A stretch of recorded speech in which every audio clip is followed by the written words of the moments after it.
Hello everyone. In today's video, we are going to discuss the problems that are related to identity 5 to identity 8. So here is one example, example 19 from your textbook. And here it is said that we have to expand this expression. Now what is expansion means? In an identity, whatever we write on the right hand side, that is the expansion of that identity. So which identity we'll be using here? Yes, that's right. We'll be using identity 5. So what does the identity 5 say? Identity 5 says x plus y plus z whole square is equal to x square plus y square plus z square plus 2xy plus 2yz plus 2zx. So if we consider this 3a as x, 4b as y and 5c as z, can we write? Yes, of course we can. So that's what I've written here. Here x equals to 3a, y equals to 4b and z equals to 5c. So then we'll put it in the identity 5. So this becomes x square plus y square plus z square plus 2xy plus 2yz plus 2zx. And then simple calculation, as you can see. So thus we have expanded this expression.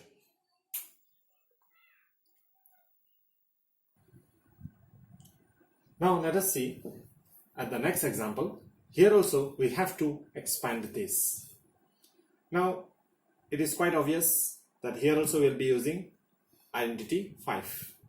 But here some changes will be there. That is in the values of y and z. We know that the identity 5 states that x plus y plus z whole square. But here x is positive, y and z are not positive. So what to do? Yes, it can be like that also.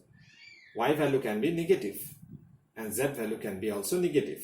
Just while applying the identity, we should apply it in a positive way. Let us see how to do that. X square, since x is 4a, so x square plus y square. Now plus sign will keep it. It will not become minus. We will take the y term as minus and then take the square of it. But here the operation that we are using is positive.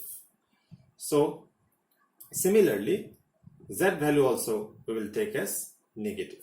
But the operation that we are following here is positive. And then as it is, the formula of the identity says 2 into x into y plus 2 into y into z plus 2 into z into x. And then simple simplification we have done here. And as you can see, the sign will be as per here, since it is a square, so negative sign will get removed. Here also it will get removed. And here, since it is a negative sign, so we got minus 16ab. Since both are negative, so negative negative it is positive. And here also, since it is negative, so you will get a negative sign.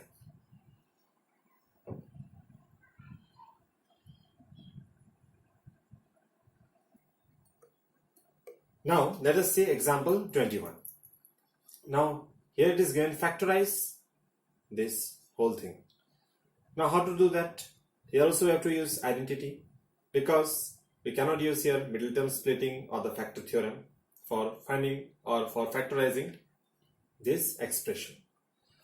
Now does it look like identity 5? Yes. It is nothing but it is the expanded form of identity 5. Although it is totally expanded, now we have to bring it into that expanded form. So what we have done here is that we have written this expression as it is, and this can be remodified in that identity 5 in such a way, or it can be remodified into the expanded form of identity 5. As you can see here, we have taken 4x square can be written as 2x whole square. Y square can also be written as minus y square. Z square can be written as z whole square. Then this thing as it is, since this is x, y and z, so it will be 2 into x into y plus 2 into y into z plus 2 into x into z or z into x. This is the same thing. So now we got the expanded form of identity 5. So we can now apply the identity 5. And identity 5 says that this is equal to what?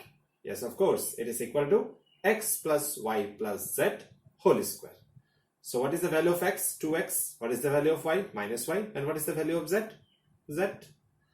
Now here you can see 2x plus minus will be minus, so 2x minus y plus z whole square, and this can be written as 2 times since there is a square. Now you might be thinking why I have taken minus y here. Yes, that is an obvious question.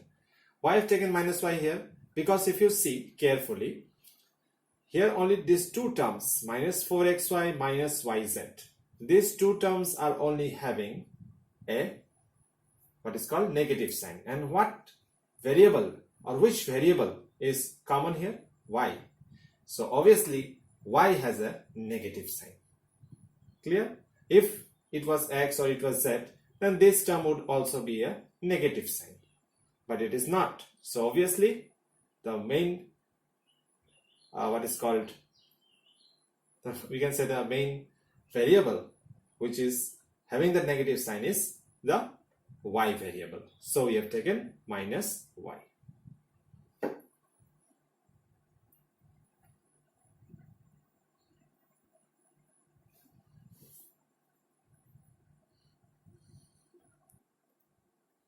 Okay, now let us see at the next example, example 22. So here the first question says that we have to expand this. Now which identity we'll be using here? Yes, of course, we'll be using identity 6 just by looking at this cube term. So using identity 6 we have, what is the identity 6? X plus y whole cube is equal to x cube plus y cube plus 3x square y plus 3xy square. So that thing we have written here. What is x here?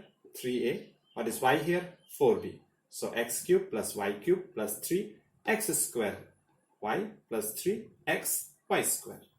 And then this is simple calculation. So this is all about using identity 6. Now let us see the next question of example 22. That is this thing we have to expand. Now here which identity we will be using? Since there is a negative sign, we have to use identity 7. So identity 7 is same as identity 6, just the signs will change now. That is x cube minus y cube minus 3x square y plus 3xy square. So this is the final expanded form. So this is very simple. Now let us see the next example, example 23. Now here also we have to expand this. So it is kind of similar with example 17, but there we have to find a product. Here we have to expand this number, or you can say simply that we have to find the cube root, the cube of this number. Now if you find the cube of this number by the normal multiplication method, then it will be too long and there is a chance that there might be mistake. So why to go for that when we have identities with us? So here also we can use identity 6. So we can write 104 as 100 plus 4 whole cube. So it is x plus y whole cube. So again that same formula we are using, x cube plus y cube plus 3x square y plus xy square. So this is the calculation, and then we get our answer quite easily and comfortably.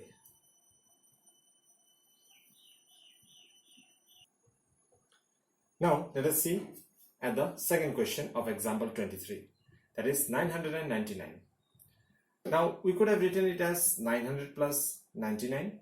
Yes, we could have written, and we could have used identity 6. But why to go for that complicacy when we can write 1000 here? Because we know whenever there is a multiple of 10, it is very easier to find out the what is called the product of it. Say it is a cube or it is square, whatever, it is very easier to calculate. So that's why we have taken 1000 minus 1, and that is nothing but that is 999. So now here we'll be using identity 7, that is x minus y whole cube. So that is x cube minus y cube minus 3x square y plus 3xy square. So this is simple calculation, and then we can get this value.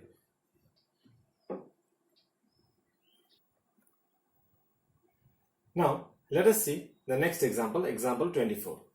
Now here we have to factorize this. Now this is you can say a cubic expression, because here the highest degree is 3.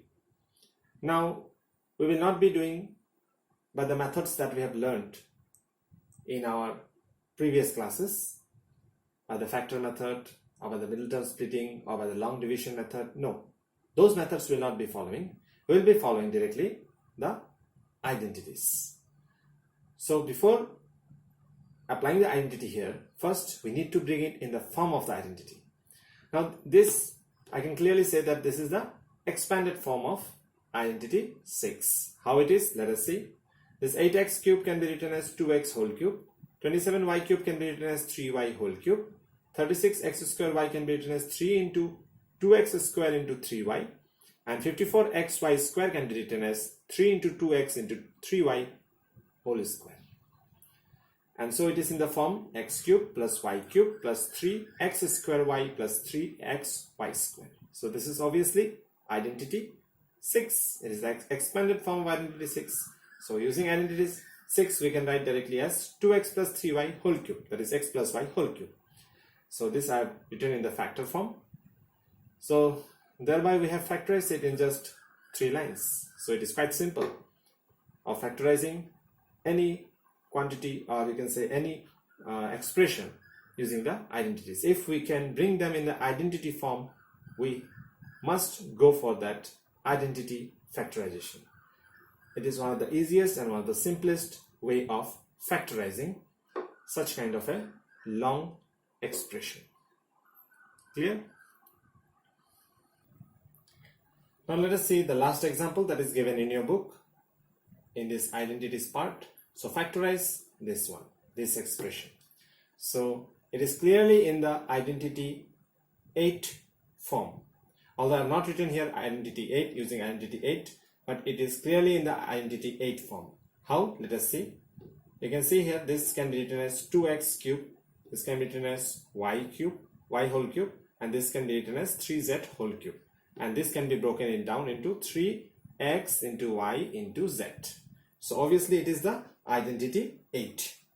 So identity 8 states that x cube plus y cube plus z cube minus 3xyz is equal to x plus y plus z into x square plus y square plus z square minus xy minus yz minus zx.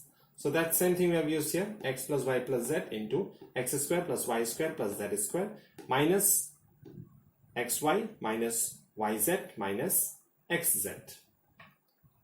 So after simplification, this will be as it is and this will be in this form. So thus we have factorized this expression using identity 8. Now that's it then for today. We have already discussed from identity 5 to identity 8 in this video. I hope you all have understood it very well. You can practice the exercise that is given right after this by applying those identities from identities 1 to identities 8. So that's it then for today. Thank you and have a nice day.